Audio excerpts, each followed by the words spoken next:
मसीह यस्सु के पाक फ़तेहमंद जलाली बाबरकत नाम में आप सबको सलाम।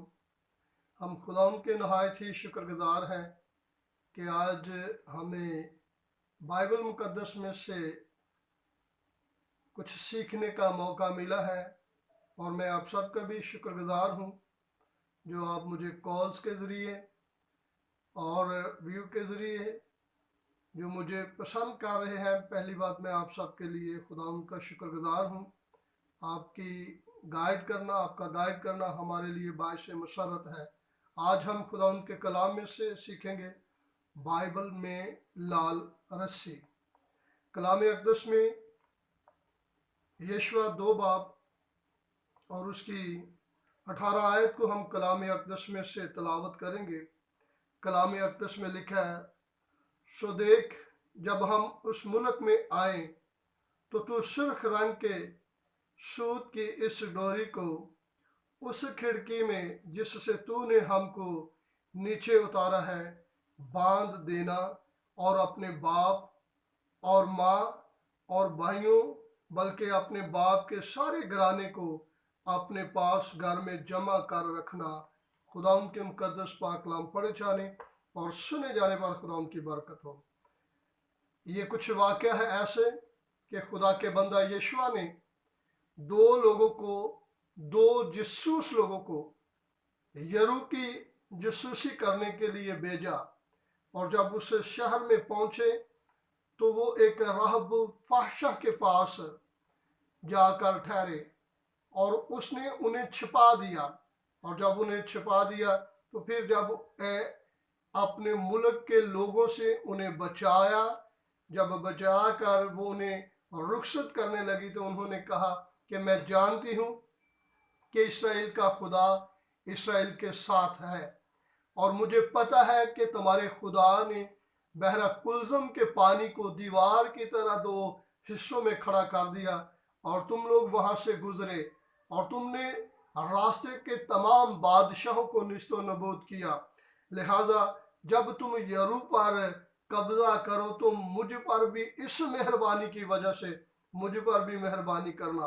और वहाँ पे इन 2 जसूसों का उस राहब फाशा के साथ एक बातचीत हुई, डायलॉग हुए, और उन्होंने कहा कि जब हम यहाँ से जब जाते हैं, जब हम इस मुल्क पर हमला करेंगे तो याद रखना तेरे घर में जिस सूत की रस्सी से, जिस लाल रस्सी से तूने अपनी दीवार से, क्योंकि उसका घर दीवार के ऊपर था, अपने घर की छत से हमें नीचे उतारा है, वो अपने घर की इस चौखट पे बांध देना, ताकि जो भी उसको देखे तो जो उसके अंदर होगा हम उसे तेरी खातर, तेरी वफा की वजह से हम उसे नहीं कुछ कहेंगे।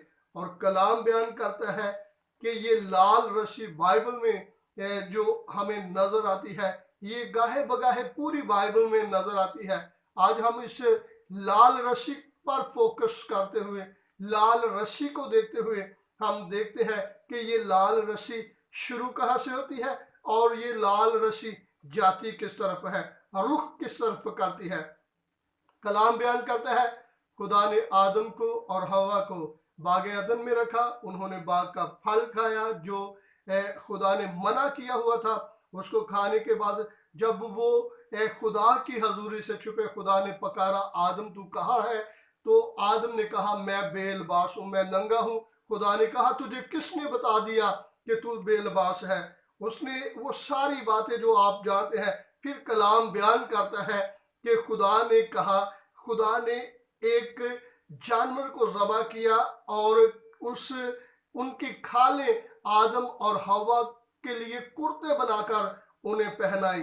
यानी कि यहाँ भी नजर आता है लाल रस्सी यानी कि खून की धारा, लाल रस्सी यानी कि खून की धारा।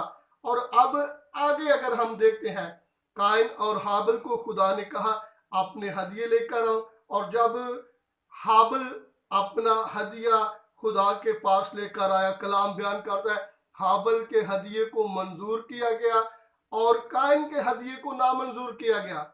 अब यहाँ पे इनकी रासबाजी नजर नहीं आती, ना इन दोनों में कोई फर्क तजाद नजर आता है, बल्कि फोकस नजर आता है कि जो कायन ने हदिया दिया था वो क्योंकि वो किसान थे, वो अपने खेतों की वो चीजें, खेतों की सब्जियां लेकर आया खुदा के हजूर।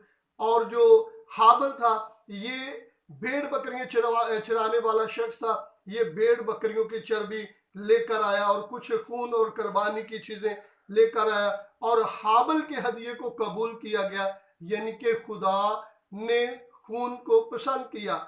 और कलाम बयान करता है जब खुदा ने यहाँ भी खून की कुर्बानी को इसलिए पसंद किया गया क्योंकि खुदा पसंद करता है कुर्बानी को, खून को। खुदा कुछ बनी नूह इंसान को आने वाले दौर में सिखाना चाहता है, और कलाम बयान करता है कि जब नूह को खुदा ने कहा कि तू अपने अहले खाना को लेकर कश्ती में आ जा, और वो सारा कलाम आप जानते हैं, और 8 जाने और वो पाक जानदार जो 7-7 जोड़े थे और वो नापाक जो 2-2 जोड़े थे। और जब वो कश्ती से बाहर निकले, कलाम बयान करता है कि मर्दे नूह ने, खुदा के बंदा नूह ने क्या किया, जब वो कश्ती से बाहर निकले तो सबसे पहले उसने मज़बा बनाया, और उस मज़बे के ऊपर उसने पाक तरीन जानवरों और परिंदों की कुर्बानियां खुदा के लिए गुजरानी। और कलाम बयान करता खुदा ने उनकी राहत अंगेज खुशबू ली, और उस खुशबू के वसीला से खुदा ने आदम के साथ एक अब्दी अहद कर लिया कि ये जो कमान है, मैं तेरे सामने जो आसमान पर कमान नजर आती है, ये जो गुड्डी गुड्डी की पींग नजर आती है, कौसे कजा तुझे नजर आता है, मैं तेरे साथ इन परिंदों और चिपाओं के साथ, तेरी नस्ल के साथ ये अहद करता हूं कि आने वाली पुश्तें भी याद रखेंगी कि मैंने तेरे साथ एक अबदी अहद किया है। और जब जब मैं उस कौशे कजा को देखूंगा, उस कमान को देखूंगा, तो मैं तेरे साथ किया हुआ वादा याद रखूंगा, और दुनिया के लोग भी इस बात को जानेंगे। और यहाँ भी बाइबल मुकद्दस में खून की धारा, यानी कि जैसे मेरा मजमून है, बाइबल में लाल रस्सी नजर आती है। और आगे हम जाते हैं, बाइबल मुकद्दस में लिखा है खुदा ने अब्राहम से कहा कि जो तेरे पसंद तरीन चीज है उसकी तू कुर्बानी दे। वो अपने बेटे इजहाक को लेकर चल दिया, जो हुक्म खुदा ने उसे दिया। उसके पास आग थी, छुरी थी, लकड़ियां थी। अब बेटा इजहाक पूछने लगा कि बाप लकड़ियां भी है, छुरी भी है और आग भी है, बर्रा कहाँ है? तो कलाम खुदा में लिखा है ईमानदार अब्राहम ने कहा खुदा मुहैया करेगा। और जब वो उस जगह पे पहुंचे जिसका खुदा ने उनके साथ वादा किया था, तो खुदा कलाम में बयान करता है कि जब अब्राहम ने अपनी आंखें बंद की और बच्चे पर, इसहाक पर छुरी चलाने लगे, तो खुदा ने आवाज दी अब्राहम रुक जा। जैसे ही अब्राहम रुके तो पीछे उसने देख लिया कि एक बर्रा है, उसने उसे लिया और ज़बह किया। और यहाँ भी इस कुर्बानी के दौरान भी एक हमें खून की धारा बाइबल मुकद्दस में नजर आती है।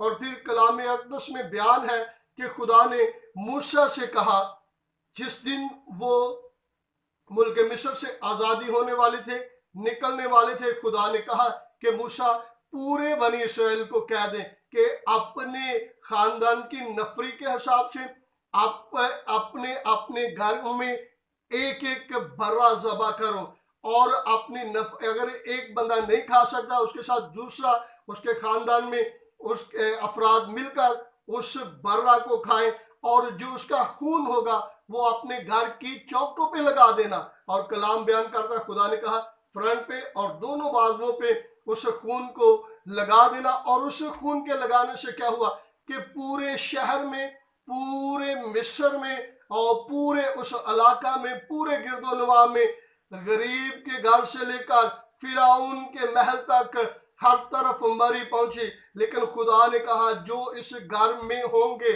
जो इस घर की दरो दीवार के अंदर होंगे, वहां वो फरिश्ता जो हलाक कर रहा था वहां नहीं पहुंचेगा।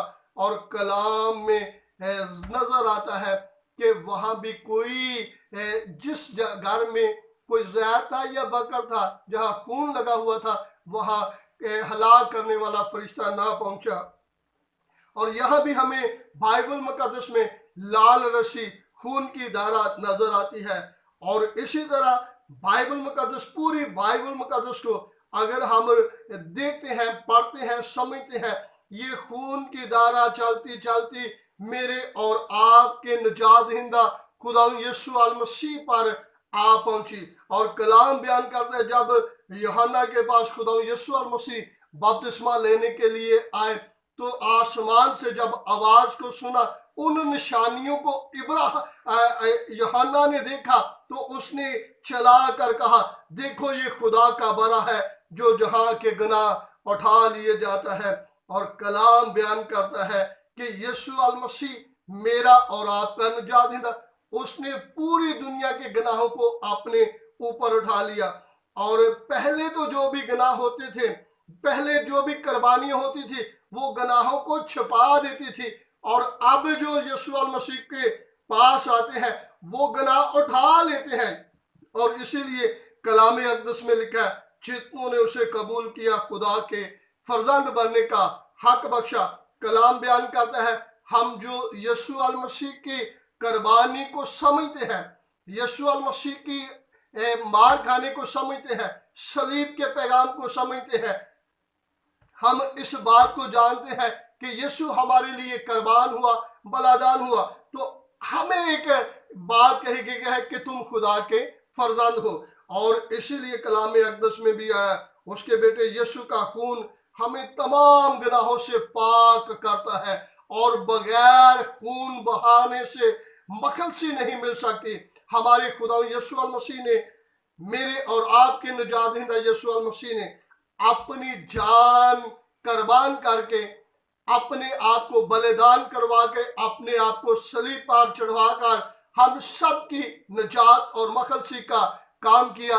याद रखें, हम जो बचाए गए हैं, हमें नजर आती है बाइबल मुकद्दस में, सारी बाइबल मुकद्दस में खून की धारा हमें नजर आती है। वो लाल रस्सी नजर आती है, पहले नजर आती थी, अब यीशु ने हमारे लिए कफारा देकर वो वाज़े तौर पे कर दिया।